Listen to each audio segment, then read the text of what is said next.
अस्सलामुअलैकुम सामीन। 8 रबीउल सानी की तारीख शुरू हो चुकी है। 23 अक्टूबर है। ख़बर का उन्वान है जवानुल उम्र आलिम दीन का इंतकाल, इन्ना लिल्लाहि व इन्ना इलैहि राजिऊन। ख़बर के लिए उनके बिरादर हक़ीक़ी और जमअतुल उलमा के ज़िला सदर हज़रत मौलाना मोहम्मद साजिद कासमी दामत बरकातुहुम और उधर क़ारी मोहम्मद लुक़मान क़मरी हमारे राब्ते में हैं। वो बता रहे हैं कि तवील इन लंबी बीमारी के बाद मुफ्ती मोहम्मद राशिद साहब का इंतकाल हो गया है।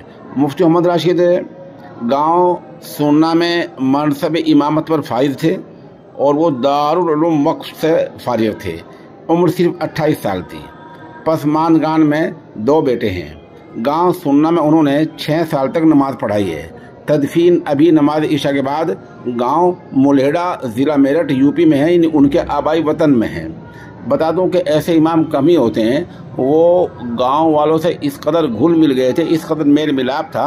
गांव वाले उनसे मोहब्बत करते थे, वो गांव वाले से मोहब्बत करते थे और इस कदर आपस में उख़ुवत और रिश्ता और इस तरह उनका एहतराम हो रहा था कि माशाल्लाह गांव वालों ने उनकी बीमारी में एक काफ़ी ताउन किया है और अभी भी उनका एक ताउन का इरादा है।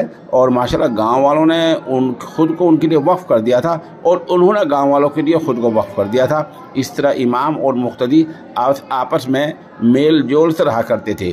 उनके इंतकाल पर पूरे गांव में गम का माहौल है।